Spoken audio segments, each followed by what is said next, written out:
All right, throughout this campaign, we've been checking in on various communities across this country. This morning, we want to get reaction from the Executive Director of the First Nations Child and Family Caring Society of Canada, Cindy Blackstock. Good to have you with us this morning. Good morning. We are looking at a Liberal minority government. How do you feel about these election results?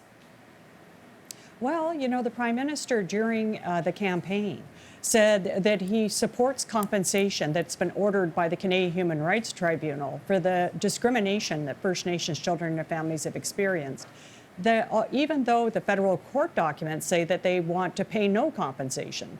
So on Friday, he gets his first opportunity to bring his promises and his legal filings into alignment as we go back to federal court. So I'm going to really be looking to see whether or not those statements that he makes actually become transitioned into a reality for kids.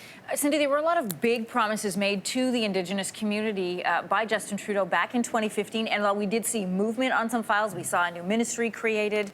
We saw the missing and murdered Indigenous women and girls inquiry happen. What more do you want to see in terms of promises fulfilled in this next mandate? What I want is a comprehensive plan on how to address the inequalities that First Nations, Métis and Inuit peoples experience, and some of the other issues regarding recognition of rights that have been outstanding for years. Over the 153 years Canada's been in existence, they've really tackled these issues one at a time and one drop at a time. And without a comprehensive plan, we're not going to see the type of reform and the type of progress that First Nations, Métis and Inuit peoples deserve, and the country deserves too. What would that look like, Cindy? Well, we have something, for example, for First Nations children called the Spirit Bearer Plan. It has two parts. One is evaluate the Department of Indigenous Services and find out why it doesn't do better when it knows better. Get an independent evaluation there, and then reform that department.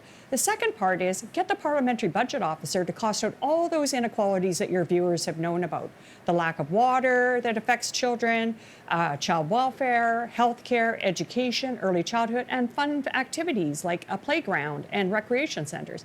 Let's find out what that big cost is and then develop something like a Marshall Plan to finally end these inequalities that continue to pile up on the hopes and dreams of First Nations kids. It's easy, it's something that can be done very quickly, and it's something that these kids really have been waiting far too long for. In these last 4 years, having done interviews with various members on various issues in the Indigenous community, because it is not one block, there are different issues and different views on this, but one of the consistent themes that comes up is frustration over, yes, the dialogue is there, and yes, the willingness to listen is there, but where is the action?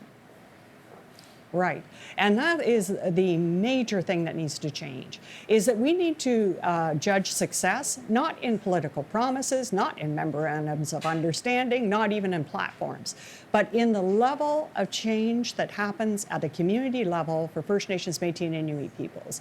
And this last 4 years have had lots of promises, lots of studies, and not a lot of change. And that is that's where I want to see something really materialize this next 4 years, or even after that, as this government may or may not retain power after that. Are you pleased with the result of this outcome? Well, you know, I found it, the Liberals and the Conservatives regarding First Nations children to be roughly the same. And by that, I mean that they both have normalized the racial discrimination against First Nations children. We've had to litigate against both parties in order to try to get them to treat First Nations children fairly. And so I'm really hoping that last night was pressing the refresher button and getting government to understand that this discrimination, as the tribunal has repeatedly found, is not just neutral. It's actually contributing to the deaths of some children and to the unnecessary family separations of many, many others. And it needs to stop. So somebody needs to, as a leadership position, get in there and implement the Spirit Bearer Plan now. If the goal is action, is a minority government with the Liberals in power the best way to do that? Well, I think a minority government just in general brings in more collaboration across parties. And to me, this should be a non-political issue about ending discrimination towards children. So I think that's really positive. And I think that majority governments tend to get too comfortable and they don't necessarily respond to citizen concerns that they, in the speed and with the depth of concern that they need to. So I'm kind of happy that it's a minority government, to be honest. Good to have your voice on this in this morning after the election results have come in. Cindy Blackstock, thanks for joining us today. Thank you for having me. Have a good day. You too. Thanks for watching. If you like this, be sure to subscribe here. And you can check out more Your Morning videos right here.